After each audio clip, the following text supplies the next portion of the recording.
जय श्री राम।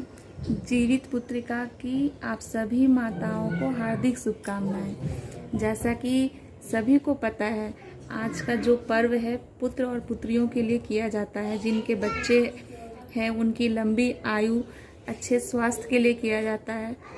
तो मैं भी अपने बच्चों के लिए, मेरे 2 बच्चे, दोनों बच्चों के लिए मैं भी ये पर्व रखी हूँ और ईश्वर से यही प्रार्थना करती हूँ कि सभी माताओं के बच्चे स्वस्थ, निरोगी और लंबी आयु प्राप्त करें। और जैसा कि सभी को पता है कि कोई भी हमारा पूजा पर्व त्यौहार होता है तो हम अपने पैरों में, हमारे यहाँ महावर रंगा जाता है और ये शुभ माना जाता है सुहागनों के लिए। तो मैं भी वो कर रही हूँ। तो ये रहा मेरा पैरों का महावर। हमारे यहाँ कोई भी पूजा पर्व होता है तो हमारे यहाँ अपने पैरों को महावर से रंगा जाता है और जितिया के शुभ अवसर पर मैंने अपने पैरों को महावर से रंग लिया। और जैसा कि जितिया मेरे ख्याल से सभी जगह मनाया जाता है, सभी माताएं मनाती हैं ये जितिया पर्व। और इस पर्व में जितने भी हमारे पूर्वज होते हैं ना, उनको भी पानी दिलाता है। बोलते हैं ना, उनके नाम से पानी, दातुनी वगैरह जाता है। जिनके माता पिता नहीं होते हैं, सास ससुर नहीं होते, वो उनके लिए होता है ये सारी चीज़ें।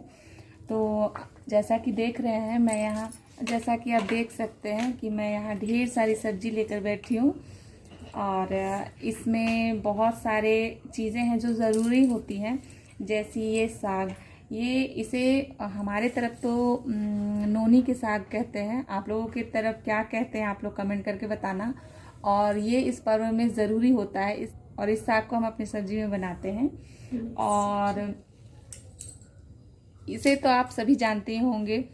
इसे हमारे यहाँ गिंधारी की साग कहते हैं, लाल साग कहते हैं। और ये चने के साथ मिक्स करके बनते हैं। मतलब कहने का मतलब ये है कि 2-3 चीज़ ऐसी हैं कि जितिया में बनाई जाती है, लेकिन साथ ही साथ 5, 7, 21 मतलब जितनी भी इच्छा हो सब्जियां बनाई जाती हैं। और फिर उसे अलग से पूर्वजों के लिए निकाल कर फिर उसके बाद खुद ग्रहण करते हैं और बच्चों को फिर खिलाते हैं। और इस तरह से जब हम पारण करते हैं तो सभी का पारण अलग अलग तरीक़ों से होता है।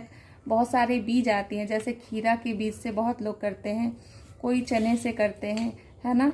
और आप लोग बताना, आप लोग किस चीज़ से पारण होते हैं, आप लोगों के घरों में आप लोग किस चीज़ से पारण करते हैं। मेरे यहाँ तो मैं जो मड़ुआ बोलते हैं, मड़ुआ के दाने, उससे पारण होता है और उसी से मैं पारण अपना करती हूँ। तो आज के दिन साग सब्जी नहीं काटते हैं, तो इसलिए मैं लेकर बैठी हूँ, काट नहीं रही हूँ और इससे कटवाने जा रही हूँ सारी सब्जियाँ अपनी, क्योंकि अभी ये पर्व नहीं उठाई है और नहीं करती है। तो इस वजह से मैं ये सारी सब्जियाँ, ये कार्य इसको दे रही हूँ ताकि ये मुझे काट कर सब कुछ दे, ताकि मैं सुबह इसे बना सकूँ। ये देखो, ये मेरी जितिया है जिसे मैं, जितिया में इसकी पूजा होती है। इसे पूजने के बाद फिर इसे अपने गले में धारण किया जाता है, पहना जाता है। तो जैसा कि मेरे 2 बच्चे हैं, तो पहले के ज़माने में होता था बेटियों के लिए चांदी की जितिया बनती थी और बेटों के लिए सोना का बनता था। पर अब ऐसा नहीं है, बेटा और बेटी दोनों बराबर हैं और मेरे लिए तो दोनों ही बराबर हैं। तो मैंने सोने में ही 2 जितिया, शायद आपको दिख रहा हो, मैंने सोने के लॉकेट में ही 2 जितिया बनाई हूँ दोनों बच्चों के नाम से। और इसकी आज पूजा होगी, उसके बाद मैं इसे अपने गले में धारण करूँगी और ईश्वर से प्रार्थना करूँगी कि मेरे दोनों बच्चों की लंबी आयु हो, निरोगी आयु हो और वो बहुत आगे जाएं।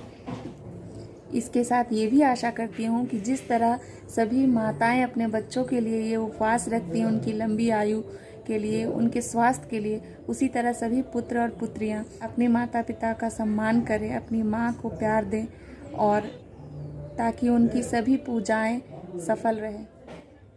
जय श्री राम।